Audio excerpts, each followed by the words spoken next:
नमस्कार। आप सभी का स्वागत है इस सेशन में, जहां हम और आप मिलकर कर रहे हैं बात मेंसुरेशन 2D पर। आइए मेरे प्यारे बच्चों, सिस्टम पर सिस्टम। देखिए मेरे प्यारे बच्चों, सवाल में ये कह रहा है कि भाई ये एक पॉलीगन है। A B C D E F एक नियमित षटभुज है। A B C D E F एक षटभुज है और 6 भुजाएं हैं। और कह रहा है जी ये सारी की सारी जो है मेरे प्यारे बच्चों, ये इक्विलेटरल ट्रायंगल है। ऐसा मैं नहीं, सवाल कह रहा है। तो 6 अंकित भाग का क्षेत्रफल ज्ञात करिए। हर भुजा की लंबाई 6 सेंटीमीटर। आइए मेरे प्यारे बच्चों, यानी ये सारी साइडें 6 6 सेंटीमीटर लंबी। ध्यान से देखेंगे तो आपको समझ में आएगा कि सर ये रेगुलर हेक्सागन है। पेपर में मतलब सवाल में दे रखी है। आपने कहा सर हम इस बात को समझते हैं कि ये रेगुलर हेक्सागन है, हमें इस बात को समझने में कोई आपत्ति नहीं। अब सर बड़ी बात ये है जो आपको सुननी समझनी चाहिए, वो ये सर जो रेगुलर हेक्सागन होती है उसमें उसके सेंटर से हर एक वर्टेक्स को मिलाएंगे तो बहुत सारी इक्विलेटरल ट्रायंगल बनेंगे, बहुत सारी समबाहु त्रिभुजें बनेंगी। अगर 6 साइडें हैं, क्योंकि हेक्सागन है, तो 60 60 की वजह से समबाहु त्रिभुज बनेंगी। और कितनी समबाहु त्रिभुज बनेंगी? 6 समबाहु त्रिभुज। आपने कहा ओके, रिपोर्ट है। तो मेरे प्यारे बच्चों, ये 6 इक्विलेटरल ट्रायंगल बनेंगी। 1 2 3 4 5 6। आपने कहा जी ठीक नाम है। लेकिन सारी नहीं चाहिए, हमें सिर्फ साइडेड पोर्शन चाहिए। अब मजे की बात आगे ये है मेरे भाई, अगर मजे की और आगे बात करें कि भैया ये भी इक्विलेटरल ट्रायंगल है। This is also an equilateral triangle, this is also an equilateral triangle. और हर एक त्रिभुज की भुजा वही 6 सेंटीमीटर है। हर एक त्रिभुज की भुजा वही 6 सेंटीमीटर है। आपने कहा ठीक है, अगर हर एक त्रिभुज की भुजा 6 6 सेंटीमीटर है तो मेरे बच्चे थोड़ा सा दिमाग अगर आप दौड़ाओगे तो बात बन जाएगी कि कितनी इक्विलेटरल ट्रायंगल बनी। एक, पेन नहीं चल रहा है, 1 2 3 4 5 6 7 8। मेरे प्यारे बच्चों 8 इक्विलेटरल ट्रायंगल हो गई। और हर इक्विलेटरल ट्रायंगल की साइड कितनी है? 6 सेंटीमीटर। तो इसका एरिया कितना होता है इक्विलेटरल ट्रायंगल का? √3/4 a²। एक इक्विलेटरल का एरिया होता है √3/4 a²। ए का मतलब साइड 6, तो 6 का वर्ग 6 × 6। और भाई कुल मिला के भुजाएं कितनी? 8 ना, मतलब कितनी त्रिभुजें बनी? 8। 4 दूनी 12, 6 चिंग 36, 36 दूनी 72। तो सारे साइडेड पोर्शन का जो एरिया आया मेरे प्यारे बच्चों, 72√3 आया। सारे साइडेड पोर्शन का जो एरिया आया मेरे प्यारे बच्चों कितना है? 72√3 है। पेपर का क्वेश्चन है, बस आपको इतना आइडिया कनेक्ट कराना था कि भाई कितनी इक्विलेटरल ट्रायंगल बन रही है। अगर आप इतनी बात समझते हैं तो फिर सवाल मजेदार है। सॉरी, माफ करिएगा। आइए इस पे।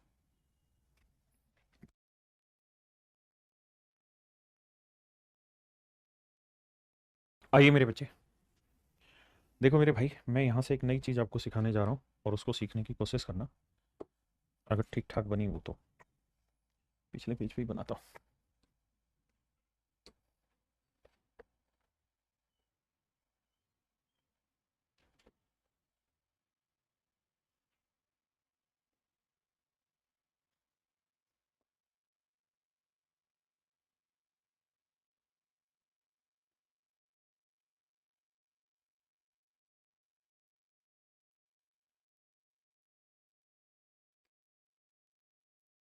आइए मेरे बच्चे, यहाँ से एक नया कॉन्सेप्ट सिखाना, बड़े ध्यान से मेरी बात को सुनिए। यार ये है मेरे प्यारे बच्चों कोई रेगुलर हेक्सागन। ठीक है जी, ये कोई रेगुलर हेक्सागन है मेरे बच्चे। और इस रेगुलर हेक्सागन को, अब कहानी को आगे समझते हैं। मेरे प्यारे बच्चों, रेगुलर हेक्सागन वो होती है जिसकी सारी भुजाएं बराबर होती है। आदर्श शर्मा जी, अब क्या क्या कहानी में समझाना चाह रहा हूँ मेरे बच्चे, अगर मैं सारे शॉर्टेस्ट डायगोनल आपस में इनके मिला दूं, सारे शॉर्टेस्ट डायगोनल मिला दूं, ये डायगोनल मिला दिया, ठीक है जी, ये वाला डायगोनल मिला दिया, ठीक है जी, ये वाला मिला दिया। ऐसे ही मेरे प्यारे बच्चों यहां से देखें तो ये डायगोनल मिला दिया, ये डायगोनल मिला दिया, और ये वाला डायगोनल। मैंने सारे शॉर्टेस्ट डायगोनल आपस में मिला दिए। तो मेरे प्यारे बच्चों, जब आप शॉर्टेस्ट डायगोनल मिलाएंगे ना, जो शॉर्टेस्ट डायगोनल मिलाएंगे, तो ये वाली भी जो फिगर बनेगी ना इसमें, ये रेगुलर हेक्सागन ही बनेगी। ये मेरे प्यारे बच्चों रेगुलर हेक्सागन ही बनेगी। इस फिगर का ध्यान रखना। आप कहें कैसे बनी, तो इसका कारण भी समझाता हूँ कि अगर मान लीजिए मेरे प्यारे बच्चों, अगर इस हेक्सागन की साइड ए है, तो आप बहुत अच्छे से जानते हैं जो शॉर्टेस्ट डायगोनल है इसकी लेंथ कितनी आती है, तो आप कहेंगे √3 है। और अगर ये √3 है तो जितनी लेंथ इसकी होगी उतनी इसकी होगी उतनी इसकी होगी, तो ये वाली लेंथ निकल के आएगी a/√3। ऐसे ही कैलकुलेट जब इस वाले को करोगे और सोल्व करोगे तो फिर a/√3, तो सारी साइड इसकी बराबर आ जाएगी। तो कहने का मतलब ये एक रेगुलर हेक्सागन हो जाएगा। दूसरी बात है, यहां से बड़ी ध्यान से सावधानी से मेरी बात सुनिएगा। अगर मेरे प्यारे बच्चों मैं इस मिड पॉइंट से सामने वाली साइड के मिड पॉइंट को मिलाऊं, यानी मैंने दोनों मिड पॉइंट लिए, ये वाला भी और ये वाला भी, आपने कहा ओके रिपोर्ट है। ऐसे ही मेरे प्यारे बच्चों मैं यहां से मिड पॉइंट ले लूं, ये वाला मिड पॉइंट भी ले लिया, ठीक है साहब। अगर मेरे प्यारे बच्चों मैंने दोनों साइडों के मिड पॉइंट ले दिए, ऐसे ही मेरे भाई मैंने यहां का भी मिड पॉइंट ले दिया। मिड पॉइंट का मतलब है कि मैंने इन साइडों के मिड पॉइंट लिए, 1 2 3 4 5 6, छह साइड के मिड पॉइंट लिए और मिला दिए। तो मेरे प्यारे बच्चों इसके अंदर जितनी त्रिभुजें बनेंगी ना, ये सारी की सारी इक्वल ट्रायंगलें बनेंगी। नाम लिखता हूं, 1 2 3 4 5 6 7 8 9 10 11 12 13 14 15 16 17 18 19 20 21 22 23 24। पहले इतनी बात को समझो।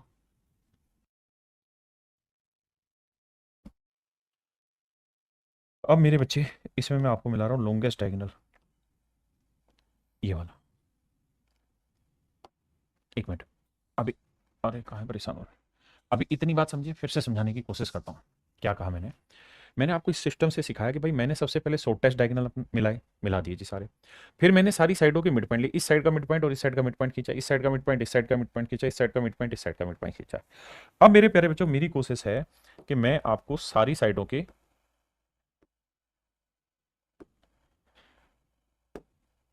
अब मेरे प्यारे बच्चों मैं लॉन्गेस्ट डायगोनल भी खींचूं, तो लॉन्गेस्ट डायगोनल इसका इससे मिलान होगा, इसका इससे मिलान होगा जी, और इसका इससे मिलान होगा। आपने कहा जी हाँ। तो ये लॉन्गेस्ट डायगोनल मेरे प्यारे बच्चों हमने मिला दिए। क्या किया हमने? पहले हेक्सागन में शॉर्टेस्ट डायगोनल मिला दिए, फिर हमने लॉन्गेस्ट डायगोनल मिला दिए, और फिर मेरे बच्चे मैंने हर एक साइड के मिड पॉइंट को आपस में मिला दिया। इस पे लगातार क्वेश्चन पूछे जा रहे हैं इसलिए समझा रहा हूं। तो अब जो ये त्रिभुजें बनी ना इसके अंदर सारी, ये कुल मिला के 36 त्रिभुजें बनेंगी। 1 2 3 4 5 6, और कितनी त्रिभुजें बन गई इसके अंदर? 6। 6 ही इसके अंदर बनेगी, 6 इसके अंदर, 6 इसके अंदर, 6 ही इसके अंदर, 6 ही इसके अंदर। तो कुल मिला के मेरे प्यारे बच्चों 36 त्रिभुजें बनी, और सारी की सारी त्रिभुजों का जो क्षेत्रफल होगा बराबर होगा।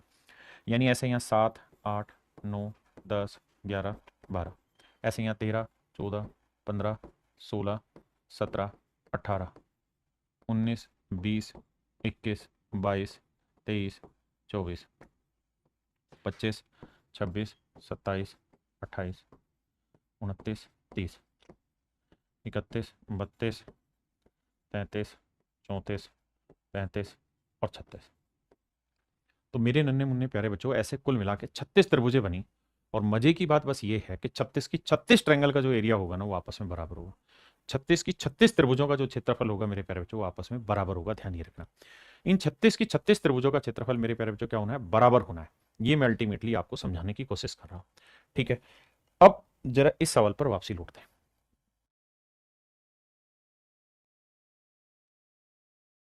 तो हमसे सवाल में पूछ रहा है कि भाई पूरी रेगुलर हेक्सागन का सेडेड पोर्शन से एरिया बताना, मतलब सेडेड में कितनी मतलब एरिया आएगा और पूरी में कितना आएगा।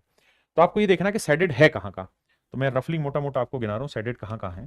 तो आप ध्यान देंगे तो सेडेड ये वाला है, ये है सेडेड मेरे प्यारे बच्चों।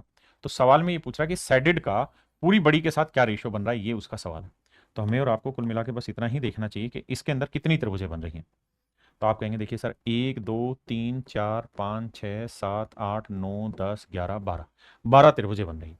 और अगर मेरे भाई इसके अंदर 12 त्रिभुजें बन रही हैं तो पूरी हेक्सागन में कितनी त्रिभुजें बन रही थी? 36। तो इसके अंदर कितनी बनी? 12। तो इनके एरिया का रेशियो क्या है? 1/3। तो इसका मतलब इनका जो एरिया होगा वो 1/3 होगा। सैडेड का पूरी हेक्सागन के साथ एरिया का रेशियो 1/3 होगा। मैं जानता हूं कि आपको बड़ी दिक्कत हो रही होगी इसे समझने में, लेकिन आगे के जो क्वेश्चन है उसे देख के आप बेहतरीन तरीके से समझेंगे कि ऐसा समझना भी आपके लिए जरूरी क्यों था। अब आइए मेरे प्यारे बच्चों इस वाले सवाल पर। इस वाले सवाल में ये ट्रायंगल दे दी, अब कहता है जी इसका एरिया निकाल के बताइए मेरे प्यारे बच्चों क्या होगा, छायांकित भाग का क्षेत्रफल ज्ञात करिए। छायांकित भाग का क्षेत्रफल ज्ञात करना क्या होगा। अब देखिए जो हमने पढ़ा उसको समझने की कोशिश करिए। तब आप ध्यान देंगे तो आपको पल्ले पड़ेगा बाबू। कछु नहीं करना है आपको, एक ही काम करना है और वो काम ये है कि लॉन्गेस्ट डायगोनल खींच रहे हैं। ठीक है जी, लॉन्गेस्ट डायगोनल आपने खींचना है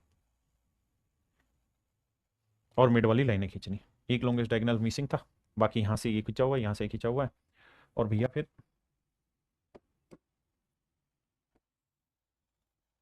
ऐसे। अब बहुत ज़्यादा खींचने की जरूरत नहीं है, यहीं से आपको समझ में आ जाएगा कि सर आपने ये बात बताई थी कि इस तरीके से कुल मिला के 36 त्रिभुजें बनेंगी। तो ये त्रिभुज एक हो गई, ये दो हो गई, ये तीन हो गई, ये चार हो गई। हाँ जी, ऐसे ही मेरे प्यारे बच्चों इसका मिड पॉइंट उठाया, ऐसी सारियों का जब मिड पॉइंट उठाओगे तो यही सेम कहानियां उसमें चलनी है। इन दोनों भुजाओं का मिड पॉइंट लेके चलना आपने। ठीक है जी, इन दोनों भुजाओं का मिड पॉइंट लेके चलना। तो इस तरीके से मेरे बच्चे मैंने समझाया कि कुल मिला के 36 त्रिभुजें यहाँ बनती हैं। ठीक है जी, तो आपको तो केवल ये काउंट करना था, एक दो तीन चार, तो कितनी त्रिभुजें बन रही मेरे प्यारे बच्चों, चार त्रिभुज। तो अब हमसे सवाल में ये पूछा है कि भाई सैडेड का पूरे के साथ क्या रेशियो, तो पूरे में कुल मिला के 36 त्रिभुजें बन रही हैं। तो सैडेड में त्रिभुजें बन रही चार, तो चार नीम 36, आंसर आएगा 1/9। ऑप्शन बी मेरे प्यारे बच्चों करेक्ट आंसर।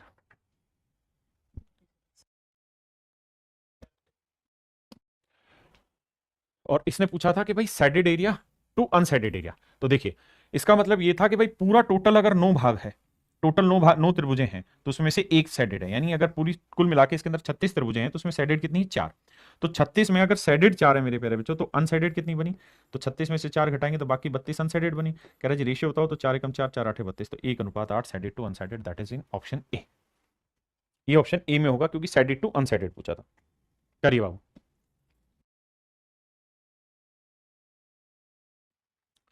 देखिए मेरे प्यारे बच्चों मैंने इस फिगर को बड़ा किया, समझाने की कोशिश की। मेरा पहला काम वही है कि यार मैं यहां से लाइनें खींच लूं ऐसे। जब मैं लाइनें खींच रहा हूं ऐसे तो मुझे समझ में आया कि यार एक ट्रायंगल ये होगी, एक ट्रायंगल ये होगी, तो कुल मिला के कितनी त्रिभुजें बन गई, दो त्रिभुजें बन गई। तो पूरी बड़ी इसमें हेक्सागन में कितनी त्रिभुजें बन जाती हैं, ऐसे 36 त्रिभुजें बन जाती हैं। हमें कितनी के चाहिए, दो का एरिया चाहिए, तो काटेंगे तो आएगा 1/18 का। यानी पूरी हेक्सागन में अगर 36 ट्रायंगल बनती हैं, अगर पूरी सम इसमें सम षष्ठभुज में अगर 36 त्रिभुजें हैं मेरे प्यारे बच्चों, तो जिस साइडेड पोर्शन का एरिया हमसे पूछा गया उसके अंदर कितनी त्रिभुजें बननी है, तो दो ही त्रिभुजें बननी है। भाई आप डायगोनल लॉन्गेस्ट डायगोनल मिला लेंगे तो इससे कटनी नहीं है फिगर, है ना, ये हमने बनाई दिया इसमें। तो कुल मिला के दो त्रिभुजें यहाँ पे मोटी मोटी बनी। तो टोटल एरिया का 1/18 पार्ट हो जाएगा साइडेड का एरिया। तो टोटल एरिया था 180, तो 180 का 1/18 भाग काटेंगे मेरे प्यारे बच्चों, मेरा एरिया आएगा 10। तो साइडेड पोर्शन के एरिया आपका आएगा कितना, 10। ये मेरा करेक्ट आंसर। करिए जी। कह रहा है जी साइडेड पोर्शन कितना है पूरे का। तो देखिए मेरे भाई तरीका एक ही करना है, दूसरा तरीका लगाना ही नहीं। सबसे पहले तो आप क्या करिए, डायगोनल खींचिए। पहले शॉर्टेस्ट डायगोनल खींच दिया,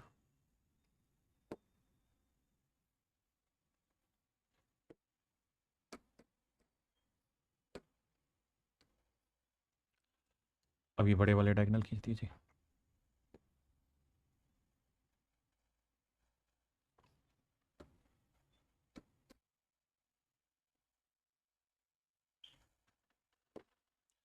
देखिए यार यहाँ और तो कोई त्रिभुजें बनेंगी नहीं, इसी तरह से जाएंगे, क्योंकि बाकी जो लाइनें जाएंगी वो ऐसे जाएगी।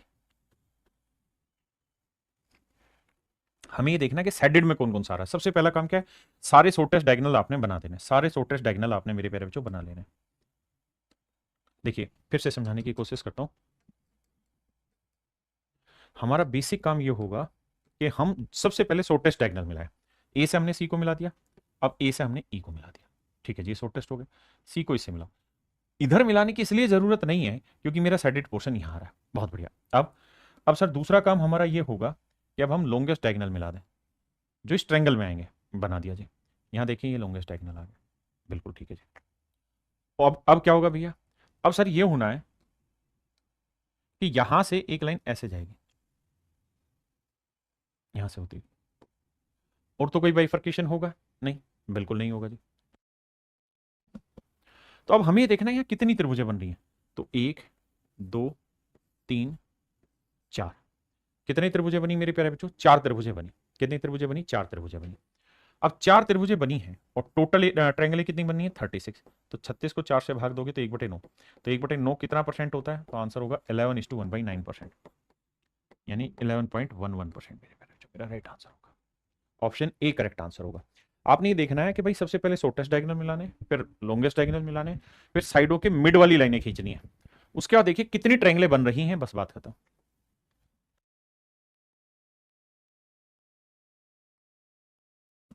देखिए भैया क्या करें, ध्यान से देखिए। शॉर्टेस्ट डायगोनल पकड़ा दिए, ये बना दे रहे हैं।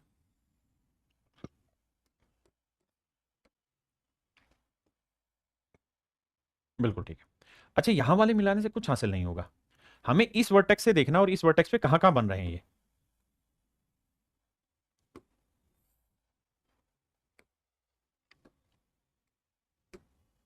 अब आना मेरे बच्चे, अब यहां से शॉर्टेस्ट डायगोनल आपने ये वाला खींच लिया, इसमें कोई दिक्कत ही नहीं है। अब यहां से खींचेंगे तो शॉर्टेस्ट डायगोनल ये वाला होगा, और एक शॉर्टेस्ट डायगोनल आपका ये वाला ऑलरेडी खींचा हुआ है। बिल्कुल ठीक है भाई, इस वाले वर्टेक्स से शॉर्टेस्ट डायगोनल एक ये हो सकता है, एक ये हो सकता है, यहां से एक ये हो सकता है, एक ये हो सकता है। अब लॉन्गेस्ट डायगोनल की बात करें अगर हम, तो लॉन्गेस्ट डायगोनल एक यहां से यहां खींचा जाएगा, एक यहां से मेरे प्यारे बच्चों यहां खींचा जाएगा। ये हो गया मेरे प्यारे बच्चों लॉन्गेस्ट डायगोनल। बिल्कुल ठीक है। अब अब सर लाइनें आनी है जो बिल्कुल मिडो मिड खींची जानी है, ये वाली। इस लाइन को व्हाइट कलर में ले लेते हैं, ऐसे करके जो लाइन आनी है, ऐसे करके जो लाइनें जानी है। जब तक आप अपने हाथ से इस फिगर को बार बार नहीं बनाएंगे तब तक वो पकड़ मजबूत नहीं होगी। अब आपको कहानी समझ में आई होगी कि कितनी ट्रायंगलें बन रही हैं। 1 2 5 6 7 8 9 10।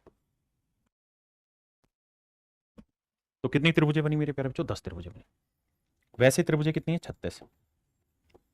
तो सैडेड पोर्शन का जो एरिया होगा वो 10/36 होगा, पूरी रेगुलर हेक्सागन के एरिया का। हेक्सागन की साइड कितनी इधर की साहब? 8। तो हेक्सागन का एरिया क्या होता है? 3√3/2 ए स्क्वायर, ए माने 8 का वर्ग, 8 × 8। अब मेरे प्यारे बच्चों कैलकुलेशन करते हैं।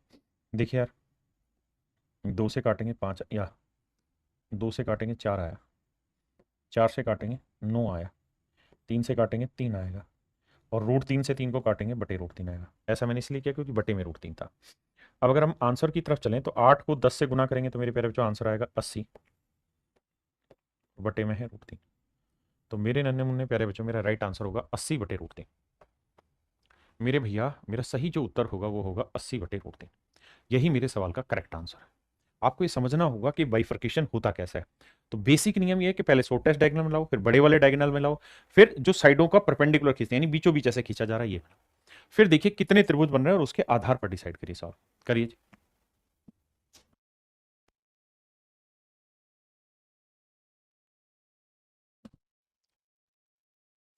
देखिए मेरे भाई, square and regular hexagon are drawn such that on the all the vertices of the square and the hexagon are on a circle of radius 8 centimetre. देखिए मेरे प्यारे बच्चों, सवाल में ये कह रहा है कि भाई एक वर्ग है, और जो वर्ग है, जैसे मेरे प्यारे बच्चों हम लेते हैं वर्ग, ये कोई वर्ग है। अब कहता है इसके चारों वर्टेक्स एक सर्कल पे लाई करते हैं, चारों वर्टेक्स सर्कल पे लाई कर रहे हैं। अगर चारों वर्टेक्स सर्कल पे लाई कर रहे हैं मेरे प्यारे बच्चों, और स्क्वायर की साइड को अगर मैं स्क्वायर की साइड तो नहीं दी थी, नहीं दे रखी थी, मान लीजिए स्क्वायर की साइड बी है, तो आप ये बात बहुत अच्छे से जानते हैं कि वर्ग का जो विकर्ण होता है, डायगोनल होता है, अगर साइड ए है तो डायगोनल होता है √2a। आपने कहा ठीक है। तो मेरे प्यारे बच्चों ये बताइए, जो इसका डायगोनल है, जो इसका डायगोनल है ना वर्ग का, वही बेसिकली सर्कल का डायमीटर भी है, सर्कल का डायमीटर भी है। तो अगर सर्कल का डायमीटर है तो सर्कल की रेडियस क्या हो जाएगी? डायमीटर की आधी, यानी √2b/2, यानी आ जाएगा b/√2। यानी मैं ये कह रहा हूं कि अगर इस सर्कल की रेडियस r है और इसके अंदर एक वर्ग बना हुआ है, तो वर्ग की भुजा b है, तो सर्कल की रेडियस b/√2। हमने कहा जी यहां तक की बात समझ में आती है, ओके पॉइंट। अब आइए आगे। अब कह रहा है जी इसके अंदर एक रेगुलर हेक्सागन भी बना हुआ, इसी के अंदर एक रेगुलर हेक्सागन भी बना हुआ। तो मेरे प्यारे बच्चे एक रेगुलर हेक्सागन बना है,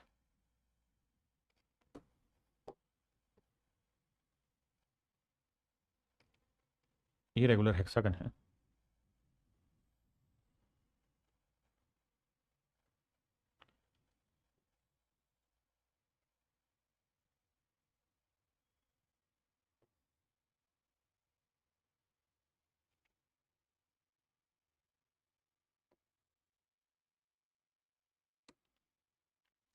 इसी के अंदर मेरे प्यारे बच्चों एक रेगुलर हेक्सागन बना। रेगुलर हेक्सागन की भुजा की जो लंबाई है वो मैं ए मान लेता हूं। अगर इस सर्कल के अंदर हमने एक रेगुलर हेक्सागन बनाई और अगर हेक्सागन की साइड ए है तो इस सर्कल की रेडियस क्या हो जाएगी? तो आपको याद होगा मैंने बताया था कि किसी रेगुलर हेक्सागन की साइड ए है तो इसके सर्कम सर्कल की जो रेडियस होती है वो वही रहती है जो हेक्सागन की भुजा की लंबाई होती है, जो हेक्सागन की भुजा की लंबाई होती है। आपने कहा क्लियर है? तो मेरे प्यारे बच्चों दोनों ही जगह पे रेडियस तो सेम है, तो इसका मतलब ए और बी अपॉन रूट टू भी दोनों जगह सेम है। अगर ऐसा होगा तो ए अपॉन बी का जो रेशियो आएगा वो 1/√2 आएगा। ए इज टू बी का जो रेशियो है 1/√2 आएगा। यानी अगर हेक्सागन की साइड की लेंथ 1 होगी तो वर्ग की भुजा की लंबाई √2।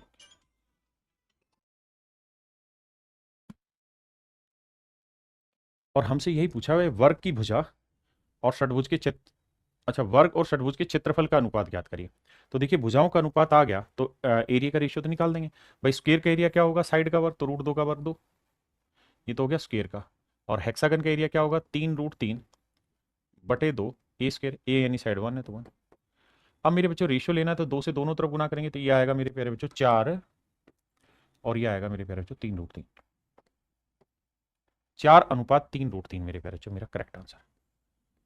ऑप्शन डी मेरे प्यारे बच्चों मेरा एब्सोल्युटली राइट आंसर है। ऑप्शन डी मेरे नन्हे मुन्ने प्यारे बच्चों मेरा करेक्ट आंसर। ठीक है जी। इसी सवाल पे एक चीज और पूछी जाती है, मैं उसको भी यहीं क्लियर कर देता हूं कि इसी सवाल में आपसे पूछ लिया जाता है कि इक्विलेटरल ट्रायंगल और सर्क इसका हेक्सागन दोनों की साइडों की लेंथ का रेशियो बताइए। जैसे यहां पे मैंने स्क्वायर का पूछा हुआ है ऐसे ही आपसे इक्विलेटरल का भी पूछ लेता है। तो देखिए भाई इक्विलेटरल ट्रायंगल अगर इसके अंदर कोई बन रही होगी तो कैसे बनेगी?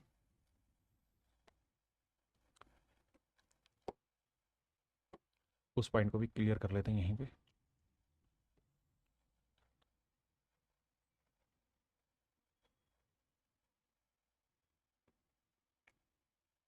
देखिए मेरे प्यारे बच्चों, अगर आपको सवाल में ये कह दे कि भाई स्क्वायर भी इसी सर्कल के अंदर है और ये इक्विलेटरल ट्रायंगल भी ना, स्क्वायर नहीं,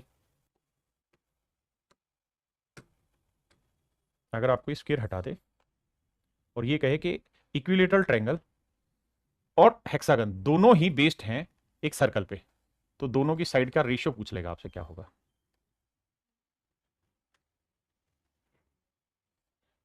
तो आपसे रेशियो पूछ लेगा मेरे प्यारे बच्चों क्या होगा, तो फिर क्या जवाब देंगे? तो आपने यही जवाब देना है कि भाई अगर इक्विलेटरल ट्रायंगल की साइड बी है, अगर इक्विलेटरल ट्रायंगल की साइड बी है तो बाहर जो इसके सर्कल बना उस सर्कम सर्कल की रेडियस क्या होगी, यानी कैपिटल आर की वैल्यू क्या होगी?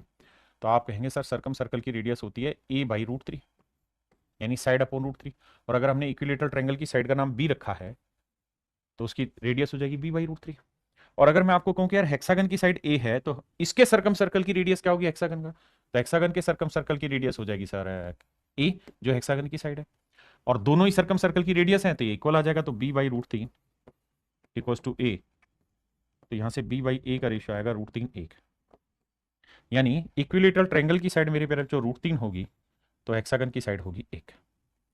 दोनों बातें समझना। अब मैं पूरी कहानी यहां पे समझाता हूं, यही तीन चीजें आपको देके पूछेगा, यही तीन चीजें आपको देके मेरे प्यारे बच्चों पूछेगा। क्या?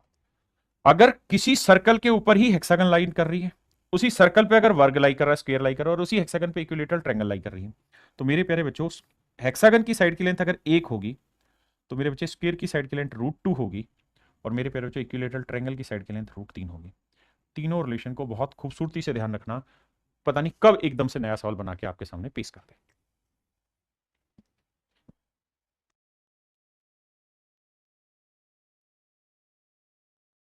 देखिए बाबू,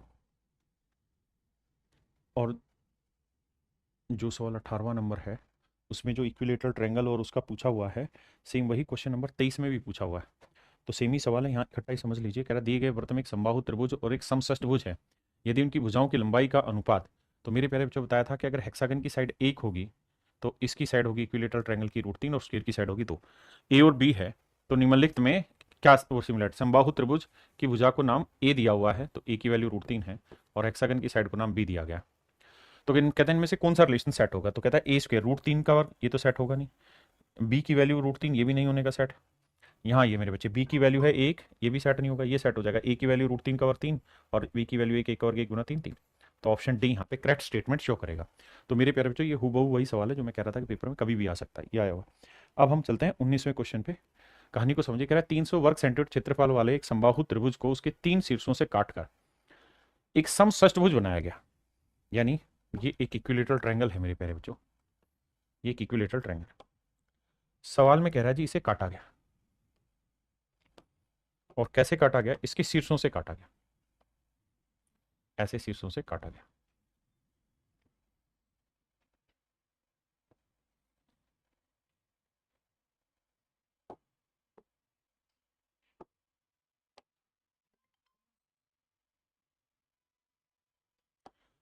और बाकी हिस्से को हटा दिया गया। कह रहा है 300 वर्ग सेंटीमीटर क्षेत्रफल वाले एक समबाहु त्रिभुज, यानी जो समबाहु त्रिभुज है मेरे प्यारे बच्चों, उसकी भुजा की जो लंबाई ना, भुजा उसका जो एरिया है वो 300 वर्ग सेंटीमीटर क्षेत्रफल वाला। कहता है इसे काट के एक समबाहु त्रिभुज बना, मतलब उसके तीनों शीर्षों से काटकर एक समषष्ठभुज बनाया गया। समषष्ठभुज का क्षेत्रफल त्रिभुज के क्षेत्रफल का कितना प्रतिशत है, ये बताना है। आइए बाबू, ध्यान दे रहे हैं, ये येलो कलर वाला जो अलग से दिखाई दे रहा है आपको, ये जो कहानी है मेरे प्यारे बच्चों, ये है आपकी क्या, ये मेरे प्यारे बच्चों एक रेगुलर हेक्सागन बन रही है। इसके सिरों को काट दिया, इसको हटा दिया, इसको हटा दिया, इसको हटा दिया। आप ये बात जानते हैं कि हेक्सागन की सारी साइडें बराबर होंगी, तो ये साइड ए है, तो ये भी ए है, ये भी ए है, ये भी ए, ये भी ए। और मेरे प्यारे बच्चों आप ये बात जानते हैं कि हेक्सागन तभी बनेगी जब ये टुकड़ा और ये टुकड़ा दोनों आपस में बराबर हो, ये टुकड़ा और ये टुकड़ा दोनों आपस में बराबर हो, ये टुकड़ा और ये टुकड़ा दोनों आपस में बराबर। आप कहें हाँ। और अगर ऐसा है मेरे लाला, तो एक बात बताना, ये एंगल 60 डिग्री, आपने कहा जी बिल्कुल है 60 डिग्री। अगर ये एंगल 60 डिग्री है, ये वाला कौन 60 डिग्री, और ये दोनों साइडें बराबर हैं, तो ये 60-60 ही आएंगे, और ये 60-60 आएंगे, तो ये भी इक्विलेटरल ट्रायंगल बनी। ऐसे ये भी एक इक्विलेटरल ट्रायंगल बनेगी और ये भी एक इक्विलेटरल ट्रायंगल बनेगी। अब आप शायद ये बात पता नहीं अच्छे से जानते नहीं जानते, समझते नहीं समझते हैं कि यहां से सेंटर से इनको मिलाएंगे तो ये भी इक्विलेटरल ही बनी। कैलकुलेट हम डायरेक्ट भी कर सकते हैं, बट मैं आपको फिगर काउंटिंग से सिखाऊंगा। तो मेरे प्यारे बच्चों 1 2 3 4 5 6, हमें चाहिए इन 6 इक्विलेटरल ट्रायंगल के एरिया। ट्रायंगल में कितनी ट्रायंगलें बन रही है, तो 7 8 और 9। तो मेरे प्यारे बच्चों मैं ये कह सकता हूं कि इस त्रिभुज के अंदर 9 बराबर त्रिभुजें बन रही हैं। कितनी त्रिभुजें बन रही हैं, 9 इक्वल एरिया की ट्रायंगलें बन रही है, 9 इक्वल एरिया की ट्रायंगलें बन रही हैं। और हमें जो चाहिए एरिया वो कितने का चाहिए सर, हमें चाहिए 6 त्रिभुजों का। इन 6 त्रिभुजों का एरिया चाहिए हमें, तभी तो सारी सेटिंग बैठेगी। आपने कहा जी ओके, अगर 6 त्रिभुजों का एरिया चाहिए तो 6, 3 दूनी 6, 3 3 9। तो मेरे प्यारे बच्चों 2/3 का 100 गुना परसेंटेज निकालेंगे तो आएगा 66.23, नहीं 66 सही, 2/3 है 66.66%। और यही आपसे सवाल में पूछा हुआ कि ऐसा अगर काटें तो जो बनी फिगर उसका एरिया कितना परसेंटेज होगा, तो मेरे प्यारे बच्चों 66.6666% होगा।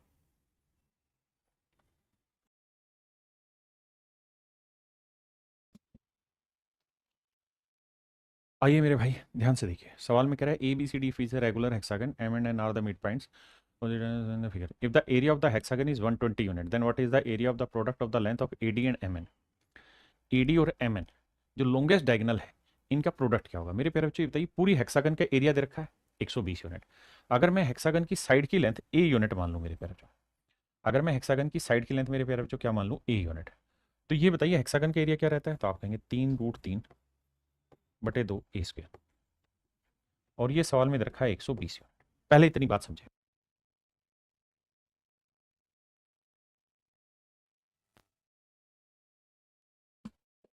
आपने कहा जी ठीक है। अब मेरे बच्चे आप ये बात भी जानते हैं कि इस वाले वर्टेक्स से जो शॉर्टेस्ट डायगोनल होगा इसकी लेंथ कितनी होती है, तो आप कहेंगे √3 है। और मेरे प्यारे बच्चों इसको मिलाएंगे तो ये रेक्टेंगल बन जाती है। हाँ जी, तो रेक्टेंगल की ये साइड की लेंथ कितनी होती है, √3 है। दूसरा जो लॉन्गेस्ट डायगोनल होता है उसकी लेंथ क्या होती है, 2a। आपने कहा जी ठीक है, तो जो लॉन्गेस्ट डायगोनल है उसकी लेंथ हुई 2a।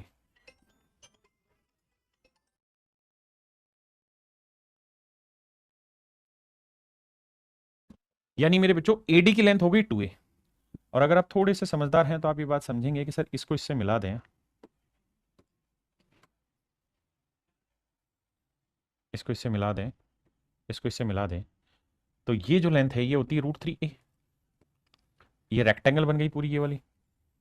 और अगर ये रेक्टेंगल बन गई तो ये वाली लेंथ भी रेक्टेंगल की लेंथ के बराबर ही होगी √3a।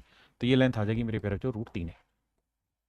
अब मेरे बच्चों हमें कैलकुलेट, अच्छा हमें एडी और एमएन की लंबाइयों का गुणनफल निकालना, माफ करिए, हमें निकालना है इनका प्रोडक्ट 2a इंटू √3a का, हमें प्रोडक्ट निकालना। आओ तो भैया फिर लगाएं दिमाग कि प्रोडक्ट में क्या कर सकते हैं हम। तो मेरे बच्चों एक बात आओ, अगर हम इन्हें गुना करेंगे तो ये आएगा 2√3a², यानी हमें वैल्यू चाहिए इसकी, और हमें वैल्यू दे किसकी रखी है, इस वाले हिस्से की।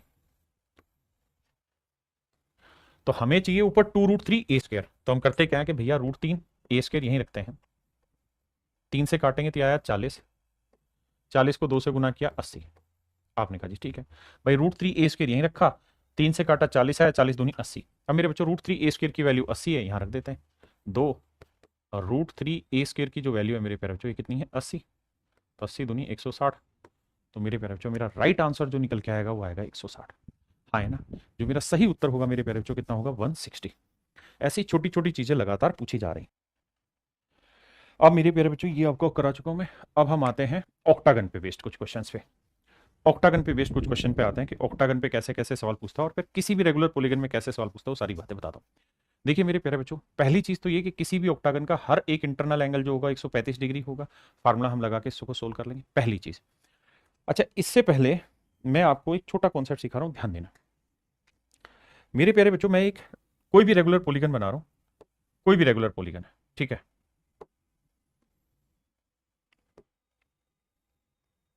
इसमें कितनी भी साइड है मुझे नहीं पता कितनी साइड है, लेकिन मान लीजिए थोड़ी देर के लिए कि बहुत ज्यादा साइड है इसके अंदर, और आपको साइडों का एग्जैक्ट पता नहीं है कि साइडें हैं कितनी इसमें।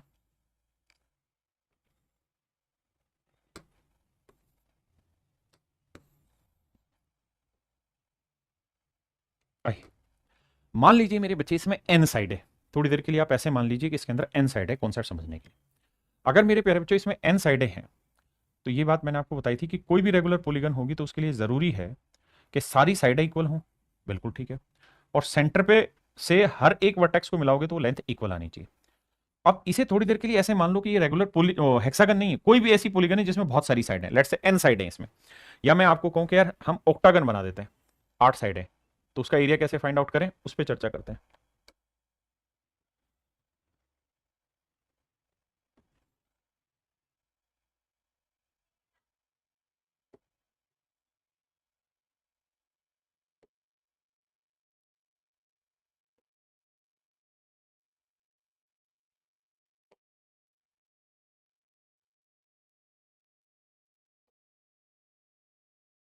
इससे समझिए, थोड़ा रूपरेखा पे ध्यान कम दीजिएगा, जैसा बना बना डाला। आइए भैया, तो मैंने आपको ये कहा कि भाई कोई भी रेगुलर पॉलीगन होगी तो उसकी पहली विशेषता ये है कि सेंटर से हर एक वर्टेक्स की जो लेंथ है ये इक्वल रहती है। और अगर ये लेंथ आपस में इक्वल होगी तो इसी इक्वल लेंथ को हम सर्कम रेडियस कहते हैं। इसी इक्वल लेंथ को हम सर्कम रेडियस कहते हैं, क्योंकि जो सर्कल बनता है वो यहीं से बनता है, इसके बाहर वाला जो सर्कल बनेगा। समझ रहे, ठीक से बनाएंगे। आपने कहा जी ठीक है, यानी इसके सेंटर से जब हम मिलाएंगे तो मेरे नन्हे मुन्ने बच्चों ये सारी वर्टेक्स से लेंथ है इसकी बराबर होंगी। ये लेंथ जितनी होगी उतनी लेंथ इसकी होगी, उतनी लेंथ इसकी होगी, उतनी लेंथ इसकी होगी।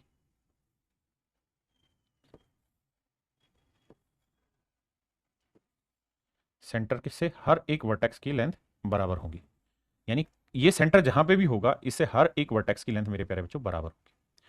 आपने कहा जी मान ली ये बात कि इससे सेंटर से हर एक वर्टेक्स की लेंथ बराबर होगी, और इस बराबर लेंथ को ही हम सर्कम रेडियस कहते हैं, और इसे रेडियस मानते हुए इसके बाहर हम एक सर्कल खींचते हैं जिसे हम सर्कम सर्कल कहते हैं।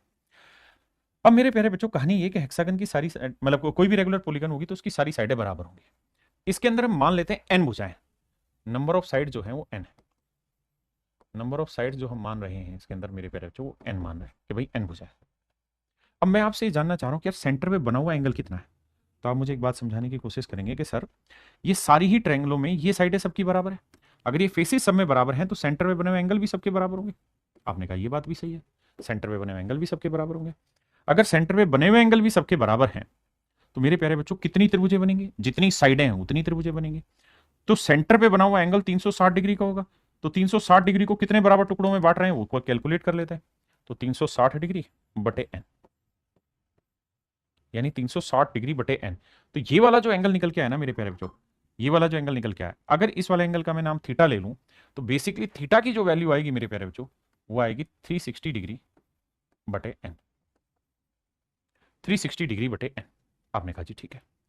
अब मेरे प्यारे बच्चों एक बात बताना, अगर मैं इसके अंदर सर्कल खींचूं तो जो अंदर सर्कल जाएगा वो क्या करेगा, इन साइडों से टच होता हुआ ऐसे जाएगा, ऐसे बनेगा, ये कहलाता है इन सर्कल मेरे प्यारे बच्चों। तो जहां ये टच हो रहा है वहां से इसको मिलाएंगे तो क्या बनाएगा, टेंजेंट। बिल्कुल बनाएगा जी। किसी भाई को कोई दिक्कत है यहां तक? नहीं सर।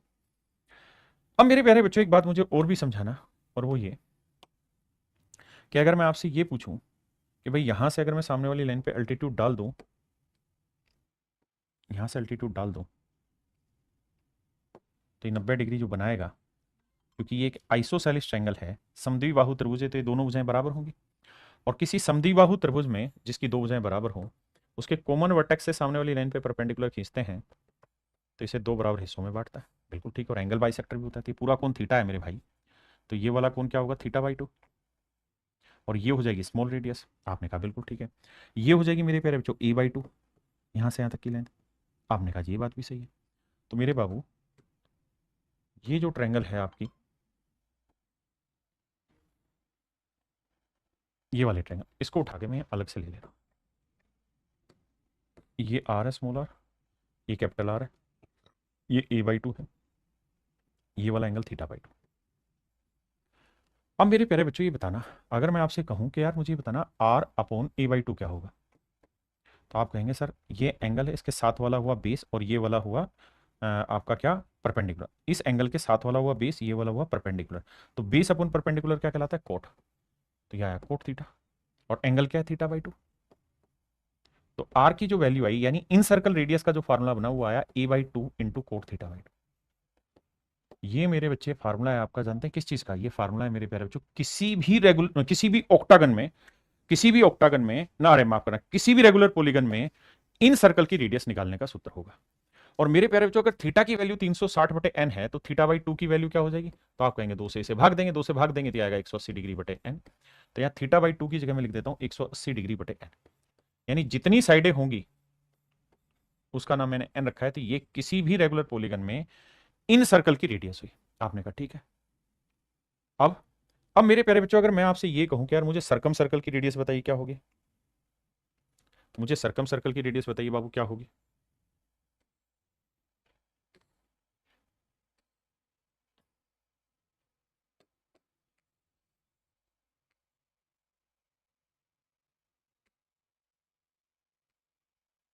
आइए, तो सरकम सर्कल की रेडियस ये है सर। तो कैपिटल आर अपॉन a/2 करें तो, कैपिटल आर अपॉन a/2 करें तो क्या आएगा, तो आप कहेंगे हाइपोटेनियस अपॉन परपेंडिकुलर। ये रहता है सर क्या, कोसिकेंट। हाइपोटेनियस अपॉन परपेंडिकुलर क्या होता है, कोसिकेंट। थीटा/2 एंगल है, थीटा/2। तो आर यहीं रखेंगे। अब a/2 यहां आएगा, कोसिकेंट। और थीटा/2 की वैल्यू क्या है मेरे प्यारे बच्चों, 180 डिग्री उठे। हाँ है ना। तो ये हो गई मेरे प्यारे बच्चों सरकम सर्कल की रेडियस। ये हो गई मेरे प्यारे बच्चों सरकम सर्कल की रेडियस, यानी जो किसी भी रेगुलर पॉलीगन में जिसमें n साइडें हैं उसके सरकम सर्कल की रेडियस का ये सूत्र हो गया। और अगर मेरे प्यारे बच्चों मैं आपसे कहूं कि भाई इस रेगुलर किसी भी रेगुलर पॉलीगन का एरिया बताइए, तो आप कहेंगे सर सबसे पहले आप क्या करिए कि आप यहां से इस बात को समझिए कि ये जो ट्रेंगल है, इस ट्रेंगल में आपके पास हाइट आ गई, स्मॉल आर है, और बेस आ गया ए, तो इस ट्रेंगल का एरिया निकल जाएगा। सर बिल्कुल निकल जाएगा। क्या होगा, हाफ इंटू बेस हो गया ए और हाइट हो गई आर। और आर की वैल्यू क्या है, ये वाली a/2 कोट 180 डिग्री बटे। बिल्कुल। और कितनी त्रिभुजें बनेंगी, जैसे एक है तो जितनी साइडें होंगी उतनी त्रिभुजें बनेंगी, तो इंटू कर देंगे मेरे बच्चे n। तो किसी भी रेगुलर पॉलीगन का एरिया जो निकल के आएगा वो n a² बटे 4 कोट 180 डिग्री बटे n। ये मेरे नन्हे मुन्ने प्यारे बच्चों किसी भी रेगुलर पॉलीगन के एरिया का फार्मूला होगा।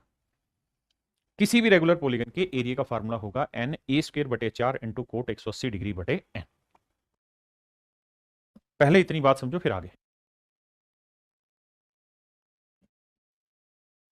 ये मेरे प्यारे बच्चों कुछ बेसिक फार्मूले हैं जो मैंने आपको लिखवाए किसी भी रेगुलर पॉलीगन के, जिस पे आपसे सवाल पूछा जा सकता है, जिसके बारे में आपको थोड़ा बहुत ज्ञान होना चाहिए। देखिए ऑक्टागन वगैरह पे अभी तक एक भी सवाल पेपर में ऐसा पूछा नहीं है कि कुछ तुर्रम खाई चीज़ आ जाए, और मैं उधर ले जाना भी नहीं चाह रहा कि बहुत फालतू की चीज़ें पढ़ने का कोई अर्थ नहीं है। तो अब जब भी हमें ऐसा कोई सवाल आएगा तो एक एक फंडा और आपको ध्यान रखना है, वो ये एक सवाल आपसे जरूर पूछ सकता है, कभी पूछेगा तो ये कह देगा ये कोई वर्ग है, इस वर्ग के कोनों को काटा गया, इस वर्ग के कोनों को काटा गया।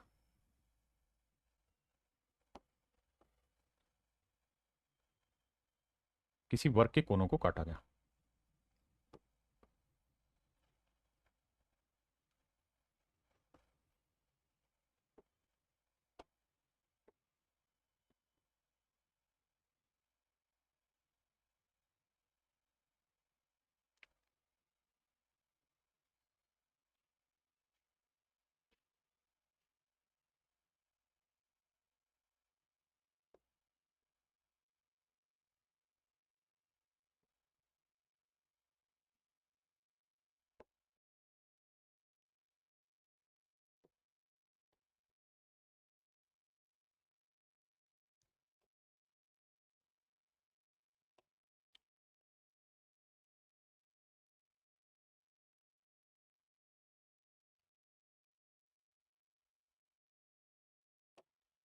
आइए मेरे प्यारे बच्चों ध्यान देना, आपसे एक सवाल कहेगा कि कोई वर्ग है और अगर वर्ग के सभी कोनों को काटा गया, चारों कोनों को काटा गया और काटने के बाद एक फिगर बनी, जो फिगर बनी वो एक रेगुलर ऑक्टागन बनी, तो यहां पे आपसे एक सवाल पूछ लेता है कई बार कि रेगुलर ऑक्टागन और स्क्वायर की साइड के बीच में रिलेशन बताना। तो मेरे प्यारे बच्चों समझना, ये बहुत अच्छी चीज है क्या कि जो कोने काटे जाएंगे ना, तो जितना कोना यहां से काटा जाएगा उतना ही कोना यहां से काटा जाएगा। इस बात को ध्यान देना। अगर ये लेंथ x है तो ये वाली लेंथ भी मेरे प्यारे बच्चों x ही होगी। तो ये वाली लेंथ कितनी होगी यहां से यहां तक की, तो आप कहेंगे सर ये √2x होगी। बिल्कुल ठीक है। और अगर मेरे प्यारे बच्चों मैं स्क्वायर की साइड को a मान लूं ना, इसकी ऑक्टागन की साइड को a मान लूं, तो a बराबर √2x हो गई। आपने कहा बिल्कुल ठीक है, a बराबर क्या हो गया साहब, √2x। तो यहां से मेरे प्यारे बच्चों मैं x की वैल्यू निकालना चाहूं तो क्या आएगा, a/√2। इसका मतलब ये हुआ कि अगर ऑक्टागन की साइड a है ना, तो जो ये कोने काटे होंगे यहाँ सेंटर से, ये कितनी दूरी पे काटे होंगे, a/√2 पे ये काटा होगा, और a/√2 ही लेंथ ये वाली। आपने कहा जी ठीक है, हम समझ में आ गई बात, और ये जो लेंथ निकल के आएगी ए आएगी। ऐसे ये a/√2 है, ये a/√2 और ये a। आपने कहा सर समझ में आ गया, ये ऑक्टागन हो गया। अब आपको दो रिलेशन समझने, पहला रिलेशन तो ये कि अगर स्क्वायर की साइड s है, स्क्वायर की साइड s है, तो बेसिकली ऑक्टागन की साइड को अगर हमने a लिया हुआ, मेरे प्यारे बच्चों ऑक्टागन की साइड को हमने a लिया है, ये वाली लेंथ a/√2 है, ये वाली लेंथ a है, ये वाली लेंथ a/√2 है, तो ये पूरी किसके बराबर है मेरे बच्चे, स्क्वायर की साइड के। आपने कहा जी ठीक है, आओ तो कैलकुलेशन बैठाते हैं। तो भैया a/√2 plus a/√2 plus a/√2 plus a/√2 equal to square की साइड s है। अब मेरे बच्चे इन दोनों को जोड़ोगे तो एलसीएम आएगा √2, यहाँ a और a दो, तो जोड़ोगे इन दोनों का तो इन दोनों का जोड़ आ जाएगा √2a जमा a बराबर है स्क्वायर की साइड।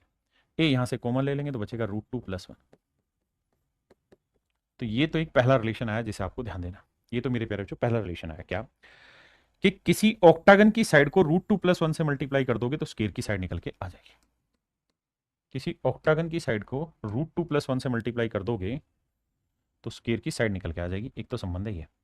या अगर ऑक्टागन की साइड निकालनी हो और स्क्वायर की साइड दे रखी हो तो बटे करेंगे √2 + 1, ये आंसर आ जाएगा। हर का प्रीमेकन करेंगे तो √2 - 1 से ऊपर, √2 - 1 से नीचे, नीचे एक। तो कुल मिला के कहानी आएगी कि a की जो वैल्यू है वो s इंटू √2 - 1।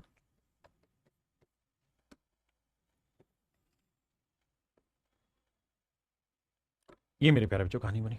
आपने कहा जी ये बात भी समझ में आ गई, किसी भाई को दिक्कत है दोनों कहानियों में? नहीं, यही चीज यहां लिखी है, यही चीज मैंने यहां लिखी है, पहले इतना समझो। एक चीज और ध्यान देना मेरे प्यारे बच्चों यहाँ, कि एरिया ऑफ ऑक्टागन जो होगा, एरिया ऑफ ऑक्टागन जो होगा, इसका फार्मूला इसी से बनेगा, वो रहेगा 2 इंटू में √2+1 इंटू ए स्क्वायर। ए माने ऑक्टागन की साइड की लेंथ है। ये मेरे प्यारे बच्चों एक फार्मूला है जो ऑक्टागन के एरिया का, इसको ध्यान रखना बस। अब इसके बाद फिर और कुछ जरूरत नहीं है, आपको बेसिक बेसिक चीजें पता होनी चाहिए, क्योंकि ऑक्टागन से हमारे पेपर में सवाल पूछा नहीं जाता। बेसिक चीज हमें पता है तो बस उतने से हमारा काम हो जाएगा। जैसे सवाल में कह रहा है कि भाई ऑक्टागन है, ऑक्टागन के एरिया क्या होता है, 2 इंटू में √2+1 इंटू साइड स्क्वायर, और ये दे रखा है मेरे प्यारे बच्चों 18 गुना में √2+1। √2+1 से मेरे प्यारे बच्चों √2+1 गया, 2 से काटा 9, तो ए स्क्वायर बराबर 9, तो ए की वैल्यू आएगी 3। यानी ऑक्टागन की जो साइड की लेंथ है मेरे प्यारे बच्चों कितनी है, 3। अब मेरे प्यारे बच्चों हम जो प्रैक्टिस कर रहे हैं वो मिक्स फिगर की कर रहे हैं।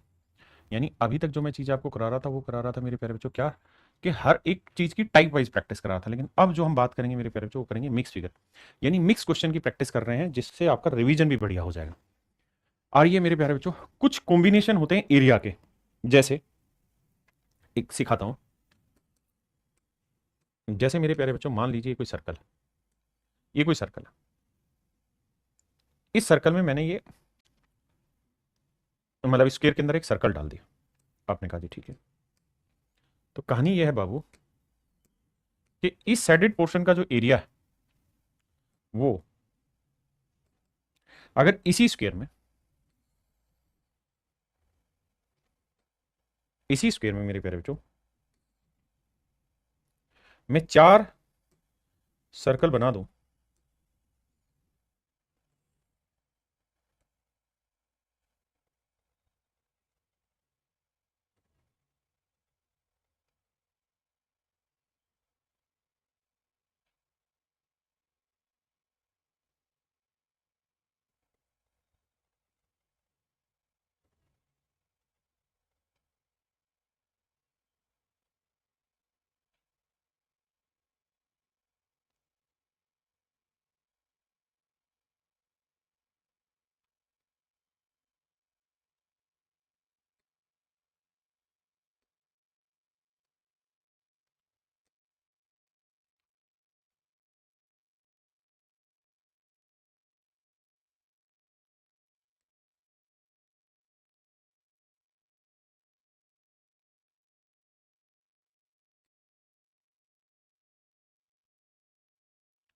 तो मेरे भाई मजे की बात यह है कि कुछ कॉम्बिनेशन है, इस पोर्शन का एरिया भी है ना इसी के बराबर है, यानी दोनों ही फिगर में जो साइडेड पोर्शन है उनका एरिया आपस में बराबर है।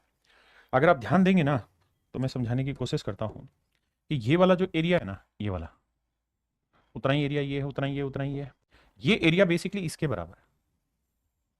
ठीक है जी, ऐसे ही एक ये, ऐसे ही ये, ऐसे ही तो ऐसे बहुत सारी फिगर बनेंगी जिनमें कॉम्बिनेशन सेट होता है कि भैया ये कॉम्बिनेशन जब जब होगा तो इनके एरिया सारों के आपस में बराबर होंगे। हाँ है ना। तो मेरे प्यारे बच्चों आज हम इसी चीज को अब आगे चर्चा कर रहे हैं, तो उम्मीद है आपको चीजें समझ में आएगी। अब मेरे प्यारे बच्चों आपको मिक्स प्रैक्टिस करा रहा हूं मैं स्क्वायर किसी राइट एंगल ट्रायंगल में, यानी किसी समकोण त्रिभुज के अंदर अगर वर्ग बनाए तो उसमें क्या क्या सवाल आपसे पूछे जा सकते हैं और उन सवालों के क्या क्या जवाब होंगे, उन्हीं बातों पे डिस्कशन लेके चलते हैं। देखिए दोस्त, अगर मेरे प्यारे बच्चों ये कोई राइट एंगल ट्रायंगल है और हमने यहां पे एक वर्ग बना दिया, यहां पे क्या बना दिया मेरे प्यारे बच्चों, एक वर्ग बना दिया, यहां पे मेरे प्यारे बच्चों एक वर्ग बना दिया, यहां पे हमने एक वर्ग बना दिया, और मेरे पीछे अगर वर्ग की भुजा x है और ये जो लेंथ है, ये लेंथ a है यहां से यहां तक की, ये लेंथ b है यहां से यहां तक की, यूं कह सकते हैं कि सर हाइपोटेनियस जो है वो a प्लस बी की लेंथ, a और b का जोड़ हाइपोटेनियस। तो मेरे प्यारे बच्चों x की जो वैल्यू होगी वो कछु और नहीं a इंटू बी अपॉन में स्क्वायर रूट के अंदर a square plus B square हो। ये ट्रिक ध्यान रखना, अगर ये लेंथ a और b है तो x यानी स्क्वायर की साइड होगी इन दोनों का प्रोडक्ट बटे में स्क्वायर रूट के अंदर a square plus B square. अगर मेरे प्यारे बच्चों राइट एंगल ट्रायंगल है और इस वाले वर्टेक्स से ये गैप दे रखे हैं a, यहां से यहां तक की लेंथ a है और यहां से यहां तक की लेंथ मेरे प्यारे बच्चों b है, और फिर आपसे कहे कि इस वर्ग की भुजा ज्ञात करिए, तो वर्ग की भुजा होगी root A B. Root A B एक जैसी फिगर है, ये फिगर और भी नीचे करा रहा हूं सारी एक जैसी है, लेकिन कई बार ये लेंथ दे देगा, कई बार ये लेंथ दे देगा, और कई बार क्या करेगा मेरे प्यारे बच्चों, ये पूरी लेंथ बोल देगा कि भाई ये पूरी लेंथ है a, ये पूरी लेंथ है b, और ये स्क्वायर की साइड है x। आपको कहेगा इस वर्ग की भुजा की लंबाई ज्ञात करिए, तो तरीका होगा परपेंडिकुलर इनटू बेस, यानी a इंटू बी अपॉन में a प्लस बी, ये हो जाएगी मेरे प्यारे बच्चों बड़े से बड़े वर्ग की भुजा। क्लियर है जी। ऐसे ही किसी राइट एंगल ट्रायंगल में एक और तरीका है वर्ग इंसर्ट करने का। एक तो ये वाला तरीका है भाई वर्ग सेट करने का, कि हमने यहां पे सेट कर दिया। दूसरा तरीका है कि हम वर्ग हाइपोटेनियस पे सेट कर दें। हाइपोटेनियस पे अगर हम वर्ग रख दें मेरे प्यारे बच्चों, अगर हम हाइपोटेनियस पे वर्ग रख दें, तो अगर हम हाइपोटेनियस पे वर्ग रख देंगे मेरे बच्चे, और अगर ये लेंथ आपको ए दे रखी हो और ये वाली लेंथ आपको बी दे रखी हो, तो वर्ग की जो भुजा होगी वो ए इंटू बी अपॉन में रूट के अंदर ए स्क्र प्लस बी स्क्र होगी। ऐसे ही मेरे बच्चे अगर हाइपोटेनियस पे बेस्ड हो स्क्वायर, जैसे हाइपोटेनियस पे बेस्ड है वर्ग जिसकी भुजा को हमने एक्स माना है, लेकिन मजे की बात क्या है कि ये लेंथ ए है ये लेंथ बी है, तो एक्स की जो वैल्यू होगी रूट ए बी। देखिए वहां कुछ और कहानी थी, वहां नॉर्मल वर्ग था, ठीक है जी, और ये वाली साइड ए ये वाली साइड बी था, तो रूट ए बी था। क्लियर है। छोटे छोटे कॉन्सेप्ट बट याद रखना, ये ए है ये बी है, तो रूट ए बी होगी। ऐसे ही मेरे प्यारे बच्चों अगर हाइपोटेनियस पे बेस्ड है, अगर किसी राइट एंगल ट्रायंगल में जो स्क्वायर है वो हाइपोटेनियस पे बेस्ड है, और सवाल में परपेंडिकुलर बेस हाइपोटेनियस तीनों दे रखा है राइट एंगल ट्रायंगल को, और पूछे कि वर्ग की भुजा की लंबाई ज्ञात करिए, तो उसका सूत्र होगा perpendicular into base into height upon में P square plus B square plus PB, P square plus B square plus PB. ये होगा मेरे प्यारे बच्चों वर्ग की भुजा निकालने का सूत्र।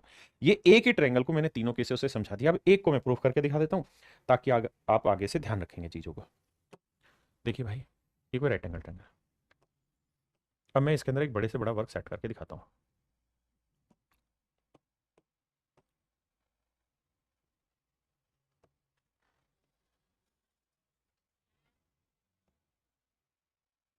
आइए,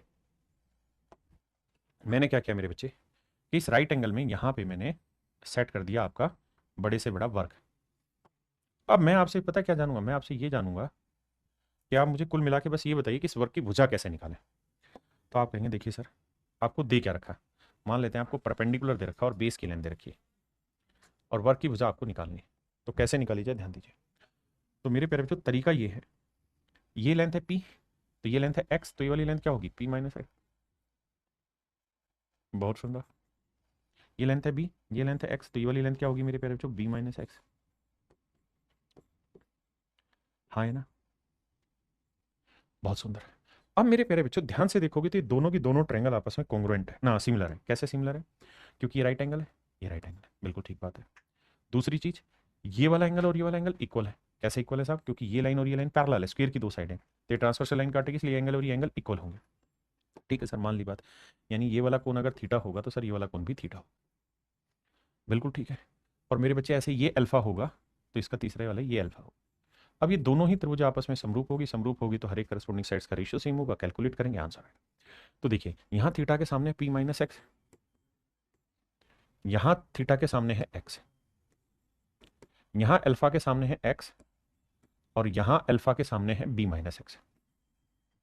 आपने कहा जी क्रॉस मल्टीप्लाई करते हैं, तो पी माइनस एक्स को बी माइनस एक्स से करेंगे तो पहले पी से करेंगे तो पी बी आएगा, माइनस पी एक्स आएगा, माइनस बी एक्स आएगा, minus minus plus x square आएगा। एक्स को एक्स से करेंगे भाई एक्स स्क्वायर आएगा। इससे ये कहानी कटी। अब मेरे प्यारे बच्चों करना क्या है, यहाँ से मैं एक्स कॉमन ले लेता हूँ माइनस का, तो यहाँ बचा पी प्लस बी, और ये पी भी उधर जाएगा माइनस का पी बी, इससे कट जाएगा, तो एक्स की वैल्यू आ जाएगी पी इंटू बी अपॉन में पी प्लस बी। ये वो रिजल्ट हो गया जो मैंने आपको सिखाया। कहाँ पे, ये। अब आराम से इनको एक बार समझो, तरीका ये है।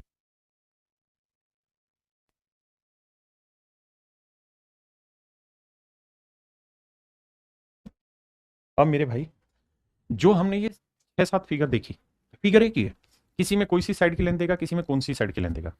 तो करना क्या है हमें, अब इन फिगर्स का यूज करना है। अब ये लेंथ दे दी मेरे प्यारे बच्चों 6, ये लेंथ दे दी 8, वर्ग की भुजा की लंबाई पूछिए, तो आपका पहले वाली फिगर आ गई।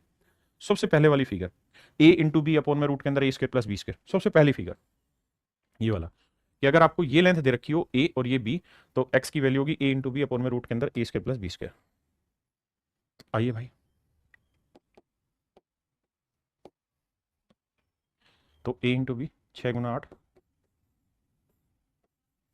6 का वर्ग जमा 8 का वर्ग, ये आया मेरे बच्चों 48, और आप ये जानते हैं 6 8 10 ट्रिपलेट होता है,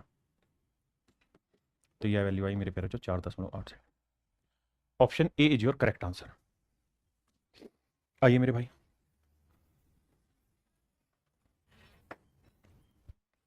इस बार मेरे प्यारे बच्चों क्या हुआ, ये लेंथ दे दी आपको और ये लेंथ दे दी, ये दो लेंथ दे दी आपको, और फिर सवाल में कह रहा है वर्क की भुजा बताओ, क्योंकि अगर वर्क की भुजा निकाल दोगे फिर एरिया में तो कोई दिक्कत है ही नहीं। आप कहेंगे हाँ, तो सर वर्क की भुजा की लंबाई क्या होगी अगर ये वाली फिगर है? तो सर इस केस में सबसे पहली में दूसरी फिगर कहाँ गया, ये रहा। आइए भाई, कि अगर ये ए हो ये बी हो तो रूट ए बी होती है। आइए बाबू, तो यहां करेंगे रूट ए बी, तो ये आएगी 16 × 9।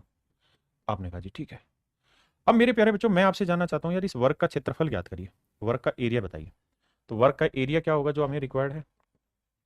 तो मेरे प्यारे बच्चों एरिया होगा एक्स स्क्वायर, तो स्क्वायर करेंगे तो एक्स स्क्वायर की वैल्यू आ जाएगी 16 नहीं में 144, वरना साइड निकालोगे 12 आएगी, 12 का वर्ग करोगे 144, तो एरिया है मेरे प्यारे बच्चों 144। यानी एक जैसी फिगर में अलग अलग तरीके से डाटा दे दे तो कैसे काम होगा, हम उस पर प्रैक्टिस कर रहे हैं। इस बार क्या किया भाई, ये पूरी लेंथ आपको दे दी, ये दे दी, ये दे दी, परपेंडिकुलर और बेस दे दिया। अब आपसे पूछ रहा होगा क्या कि क्षेत्रफल बताओ, तो पहले वर्ग की भुजा निकालो। तो एक्स की वैल्यू क्या हो जाएगी, परपेंडिकुलर इंटू बेस 5 × 12 बटे परपेंडिकुलर जमा बेस 5 × 12, तो 60 बटे 17। अब कह रहा भैया एरिया बताइए, तो एरिया में क्या करोगे, वर्क कर देना है, तो एक्स क्या आएगा, तो आएगा 3600 बटे 289, 3600 बटे मेरे प्यारे बच्चों 289, ये आएगा मेरे नन्हे मुन्ने प्यारे बच्चों मेरा एरिया 3600 बटे 289। मेरे बाबू मेरा जो राइट आंसर आएगा वो आएगा 3600 बटे 289। मेरा जो करेक्ट आंसर आएगा वो आएगा 3600 बटे 289। अब क्या करें जी, भाग देंगे भाई? तो सर जी भाग देंगे, तो भाग देते हैं। अब देखना है कौन सा सेट बैठेगा। अब भैया देखो भाई सेट करके देखते हैं। देखो यार ये तो आंसर होंगे नहीं। आप कहें कैसे? क्योंकि सर ध्यान दोगे तो ये लगभग 300 है, बिल्कुल है। 300 को 30 से गुना करेंगे 9000 आ जाएगा, तो 3600। ये नहीं है, ये भी नहीं होगा, क्योंकि लगभग 300, 300 को 21 से गुना करेंगे 63 आएगा, ये भी नहीं होगा। यानी ये दोनों तो मुझे आसपास भी नजर नहीं आ रहे, अच्छे नहीं लग रहे भाई। इसको इससे गुना करके ये जोड़ के 3600 लाना ना, तो सेट ही नहीं हो रहा। अब एक काम कर सकते हैं, यहाँ पे देखो यार 300 को 12 से गुना किया 36, तो यानी यही नजदीक आ रहा है, और 3 ऑप्शन कट गए, तो ऑप्शन ए मेरा करेक्ट आंसर है। मेरे प्यारे बच्चों ऑप्शन ए मेरा करेक्ट आंसर है। यहां जो है मेरे बच्चे ध्यान ये देना कि यहां जो स्क्वायर है वो हाइपोटेन्यूज पे बेस्ड है। एपी की लेंथ है 4 सेंटीमीटर और एमसी की लेंथ है 3 सेंटीमीटर। तो कह रहा है वर्ग का क्षेत्रफल ज्ञात करिए। तो सबसे पहला काम कि वर्ग की भुजा बताइए क्या होगी। बताइए बाबू, अगर ये लेंथ दे रखी हो, ये लेंथ दे रखी हो, अगर ये लेंथ दे रखी हो, तो वर्ग की भुजा कैसे ज्ञात करें?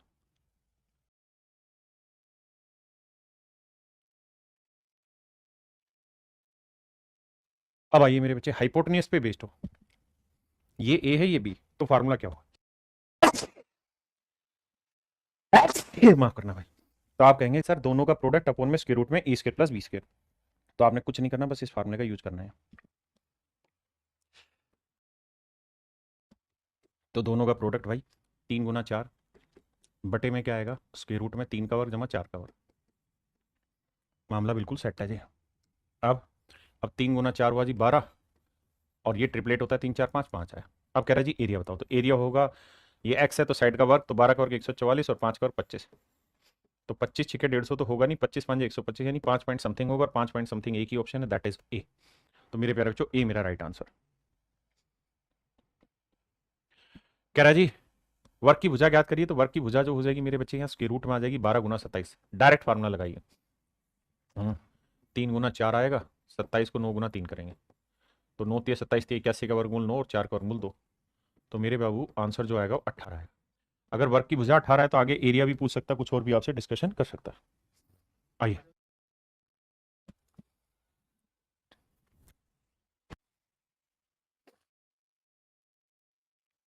कह रहे in the following figure ABC is a right angle triangle, A square is made this triangle if AC is 5 centimetre, BC is 4 centimetre, AB is 3 centimetre. तो मेरे प्यारे बच्चों परपेंडिकुलर बेस और हाइपोटेन्यूज तीनों दे दिया आपको। अगर परपेंडिकुलर बेस और हाइपोटेन्यूज तीनों ही आपको दे रखे हों, और फिर सवाल में कहे कि वर्ग की भुजा ज्ञात करिए, तो मेरे बच्चे फार्मूला रहता है परपेंडिकुलर, एक्स की वैल्यू होती है perpendicular into base into hypotenuse upon P square plus B square plus P P. अब समझिए जी ध्यान से, तो ये मेरे प्यारे बच्चों क्या फार्मूला लिखवाया, जो अभी मैंने ऊपर वाला फार्मूला दिखाया आपको। तो आप कहेंगे सर इसका फार्मूला था P into B into H.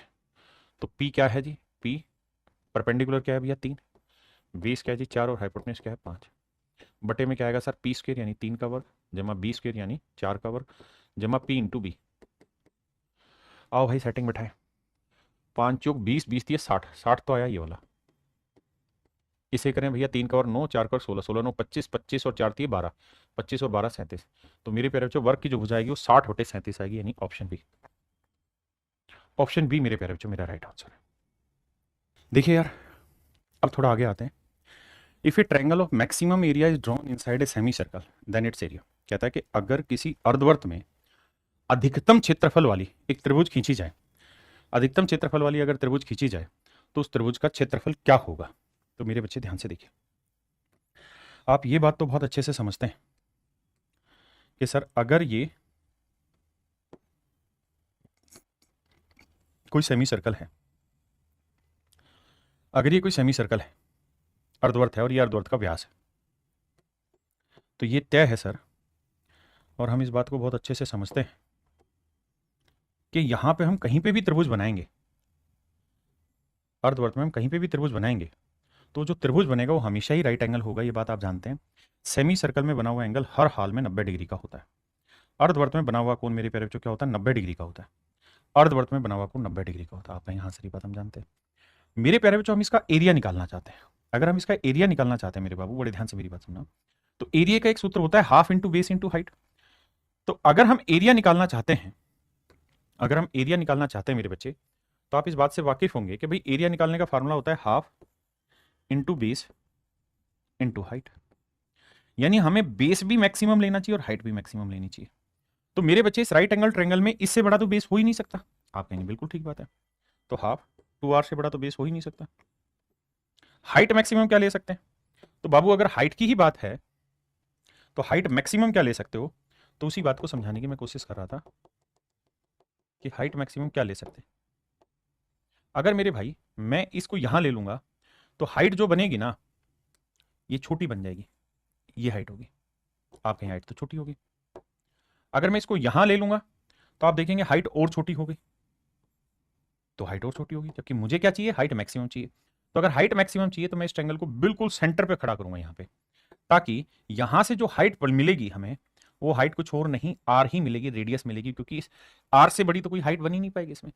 तो फिर इसका एरिया हो जाएगा हाफ इंटू बेस हो गया 2r और हाइट हो गई r। 2 से 2 काटा तो मेरे प्यारे बच्चों एरिया आया r स्क्वायर, क्षेत्रफल आया r स्क्वायर। क्या आप मेरी इस बात से सहमत हैं? आपने कहा जी दन दनाते हुए जबरदस्त तरीके से सहमत है। हम इस बात को स्वीकारते हैं, समझते हैं, जानते हैं कि इस ट्रायंगल का एरिया जो आया r स्क्वायर है। अब ये भी ध्यान रखना कि ये आ रहा है, ये आ रहा है 90 है तो ये √2r होगी, ये भी √2r होगी। तो जब भी सेमी सर्कल के अंदर मैक्सिमम साइज का ट्रायंगल बनेगा तो उस ट्रायंगल का एरिया होगा r स्क्वायर। ध्यान रखिएगा। बताइए जी, आइए मेरे भाई, सवाल में कह रहा है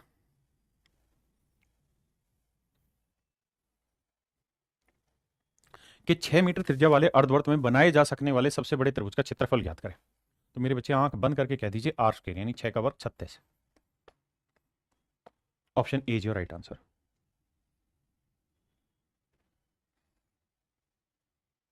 सेमी सवाल है, कहता है रेडियस 10 सेंटीमीटर, उसके अंदर आ सकने वाले बड़े से बड़े त्रिभुज का क्षेत्रफल ज्ञात करें। तो r स्क्वायर यानी 10 का वर्ग। देखिए इतने छोटे छोटे सवाल हैं, लेकिन जब डायरेक्ट देखोगे पेपर में बहुत मुश्किल नजर आएगा। कर लोगे भाई 16। ये सारे पेपर के आए हुए क्वेश्चन है। अब इसी से अगले कॉन्सेप्ट पे आते हैं। देखिए मेरे बच्चे, ये कोई सेमी सर्कल है,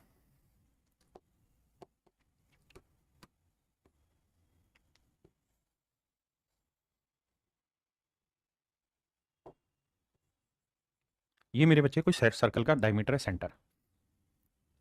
अब मुझसे वो एक बात कह रहा है, क्या कि भाई छायांकित भाग का क्षेत्रफल ज्ञात करिए। इस छायांकित भाग का क्षेत्रफल निकाल के बताइए क्या होगा। इस वाले छायांकित भाग का क्षेत्रफल बताइए क्या होगा। तो आप क्या करेंगे यहाँ पे? तो आप कहेंगे सर पूरे सेमी सर्कल का एरिया ले लेते हैं, that is pi r square बटे 2। भाई पूरे सर्कल रेडियस अगर कैपिटल R है तो पूरे सर्कल का एरिया ले लेते हैं मेरे प्यारे बच्चों। इसमें से ट्रायंगल का एरिया हम माइनस कर देते हैं। भाई आप खुद ही सोच के बताओ इसका मतलब क्या बना। इसका मतलब यही तो हुआ कि भाई पूरे सर्कल का एरिया ले लेते हैं, उस ना मतलब सेमी सर्कल का, उसमें से ट्रायंगल का एरिया घटा देते हैं। अब ट्रायंगल का एरिया क्या होगा? तो हाफ इंटू, चूंकि राइट एंगल बननी है भाई, डायमीटर तो राइट एंगल बनेगी, तो हाफ इंटू ए इंटू बी। तो वो घटा देंगे हमारा आंसर। आप कहें जी इसका एरिया मैक्सिमम आर स्क्वायर हो सकता है, बिल्कुल ठीक बात है, लेकिन उसने ये थोड़ी कहा कि मैक्सिमम ट्रायंगल, ये ट्रायंगल कहीं पे भी हो सकती है, ये ट्रायंगल ऐसे भी बन सकती है, भैया यहाँ बनी है, ये यहाँ पे भी तो बन रही होती, तब भी तो ये साइडेड पोर्शन ही होता, यहाँ बन रही हो, यहाँ बन रही हो, कहीं पे बन रही हो तो साइडेड ही रहेगा। तो कुल मिला के मतलब समझने का ये है बाबू कि सवाल का तंज ये है कि पूरे सेमी सर्कल के एरिया निकालो, उसमें से ट्रायंगल के एरिया निकालो, साइडेड पोर्शन के एरिया निकल के आ जाएगा। बताइए। कहता जी एक अर्धवर्त है, हमने क्या किया इस अर्धवर्त में, मतलब ये सेमी सर्कल है, हमने इसके अंदर एक समकोण त्रिभुज बनाई है, हमने मेरे प्यारे बच्चों इसके अंदर एक समकोण त्रिभुज बनाई,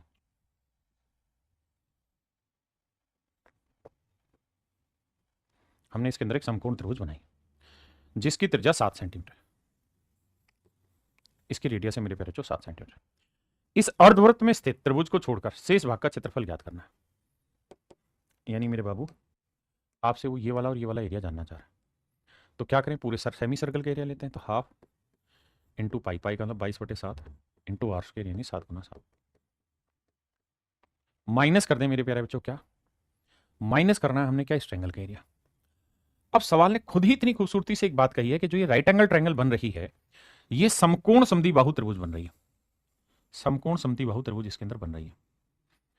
इसका मतलब वो ये कह रहा है कि भैया ये दोनों जो साइडें हैं ये बराबर है, ये वाली और ये वाली दोनों भुजाएं बराबर है, और ये समद्विबाहु है, समबाहु है, मतलब ये 90 है। तो अभी थोड़ी देर पहले ही ये मैंने बात सिखाई आपको यहाँ पे कि अगर ये दोनों साइडें बराबर हैं और ये अर्धवर्त में बन रही, तो रेडियस अगर आर है तो ये √2r होगी, ये √2r होगी, इस बात को ध्यान देना। तो यहाँ इसी चीज का डायरेक्ट यूज किया गया और कुछ भी नहीं है। तो सर ये √2r होगी, ये √2r होगी, और वैसे मैंने कहा कि इस ट्रायंगल का जो एरिया होगा वो आर स्क्वायर होगा।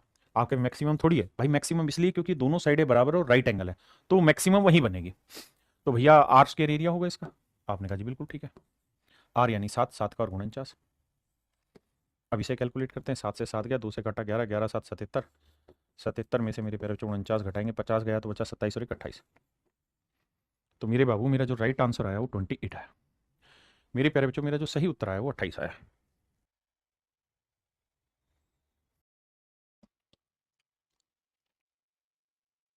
देखिए मेरे भाई, O is the centre of a circular arc and AOB is a straight line, बिल्कुल ठीक है जी। Find the perimeter and the area of the shaded region, कहता है शेडेड रीजन का एरिया बताना, तो पूरे सेमी सर्कल का एरिया निकालो, तो वो हो जाएगा मेरे प्यारे बच्चों half into pi r square. अब मेरे बच्चों ये 12 है, ये 16 है, तो ये ट्रिपलेट लगाओगे तो ये 20 होगा, बिल्कुल, और ये 20 होगा तो रेडियस कितनी आ गई 10, तो half into pi r square हुआ सर्कल का एरिया। इसमें से ट्रायंगल का एरिया हटा देते हैं, भाई वो कितना है, हाफ इंटू 12 इंटू 16। आइए बाबू, 2 से काटा 11/7 आया, यह आया मेरे बच्चे 1100/7, और यहां देखेंगे तो 2 6 12, 16 6 96।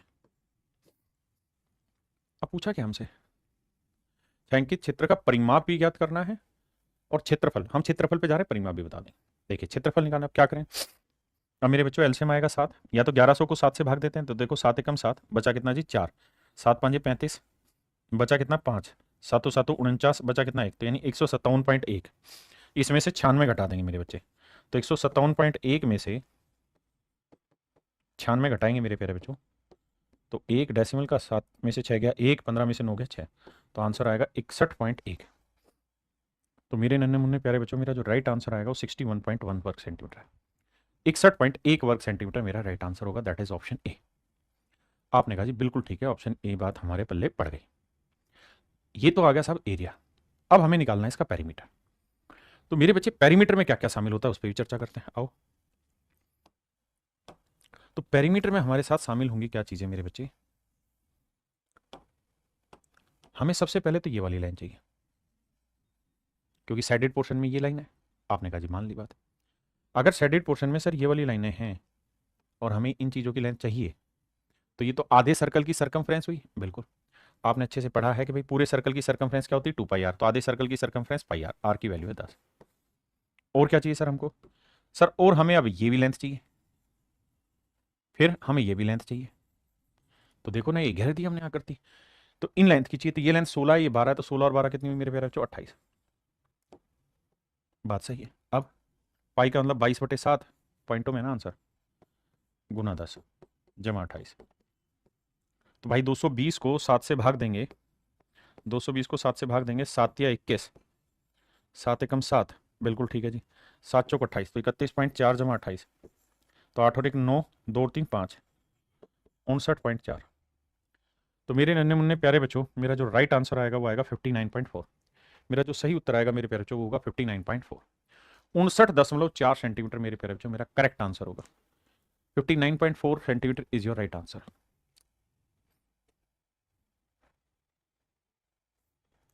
करिए भाई।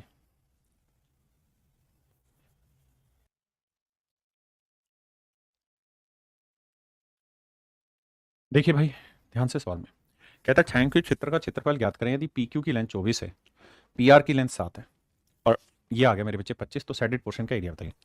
तो मेरे बाबू करना क्या होगा, सेमी सर्कल का एरिया निकालेंगे, तो हाफ इंटू पाई यानी 22/7 इंटू आर स्क्वायर। अब मेरे बच्चों डायमीटर 25 है तो रेडियस क्या होगी? 25/2। आपने कहा जी बिल्कुल ठीक है। अब 25/2 का वर्क करोगे मेरे प्यारे बच्चों तो क्या आएगा? 625/4। बहुत बढ़िया। अब इसमें से माइनस कर दीजिए इसका एरिया, ये राइट एंगल होगी क्योंकि डायमीटर है, तो हाफ इंटू 7 गुना 24। अब देखो भाई 2 से काटा 11, ये आया 5, 5 2 7, 11 से गुना कर रहे हैं, 5 5 2 7, 6 2 8, 6 6875 माइनस 2 से काटा 12, बरसात 84। अब हमें इसे सोल्व करके बताना कि सही आंसर इसमें से क्या होगा। सही आंसर मेरे प्यारे बच्चों इसमें से क्या होगा, ये अब हमें सवाल में सोल्व करके दिखाना है। देखिए पूरा सोल्व मत करिएगा क्योंकि पूरा सोल्व करने की जरूरत नहीं, बस हमें प्रोसेस को पकड़ना है और कुछ नहीं। अगर आप प्रोसेस को पकड़ना चाहते हैं तो आपको ये पता है कि जब इसे सोल्व करेंगे तो एलसीएम आएगा 28, बिल्कुल आएगा सर। अब यहाँ यूनिट डिजिट है सर 5, बिल्कुल ठीक है। यहाँ माइनस का साइन, जब इसे इससे गुना करेंगे तो 8 चौक 32, यहाँ यूनिट डिजिट आएगा 3, और जब 5 में से 3 घटाएंगे तो जो भी मेरा आंसर होगा उसका इकाई अंक 2 होगा। आपने कहा जी ना, 5 में से 8 चौक 32 2 आया, माफ करना, 8 से गुना किया तो 8 चौक 32, यहाँ आया 2 यूनिट डिजिट, और 5 में से 2 घटाएंगे तो इकाई अंक क्या आएगा? 3। तो जो भी मेरा आंसर होगा उसका इकाई अंक 3 आना चाहिए ऊपर, ना यहाँ है ना यहाँ है ना यहाँ, केवल और केवल ऑप्शन बी में। तो ऑप्शन बी मेरे प्यारे बच्चों करेक्ट आंसर है। चलिए मेरे प्यारे बच्चों आज के लिए इतना ही रखते हैं, बाकी आपसे फिर कल मिलेंगे। धन्यवाद आप सभी का। और 2D बस अब खत्म होने वाली है, इसके बाद फिर 3D स्टार्ट करेंगे। देखिए मैं चीज़ों को इतना डिटेल में करा रहा हूँ आप लोगों को कि पढ़ के मजा आएगा मेरे भाई। आपको कभी ऐसा फील नहीं होगा कि हमने जो पढ़ा उसमें कुछ चीज़ बच गई, सब कुछ मैं आपको करा रहा हूँ। चलिए थैंक यू आप सभी को, धन्यवाद।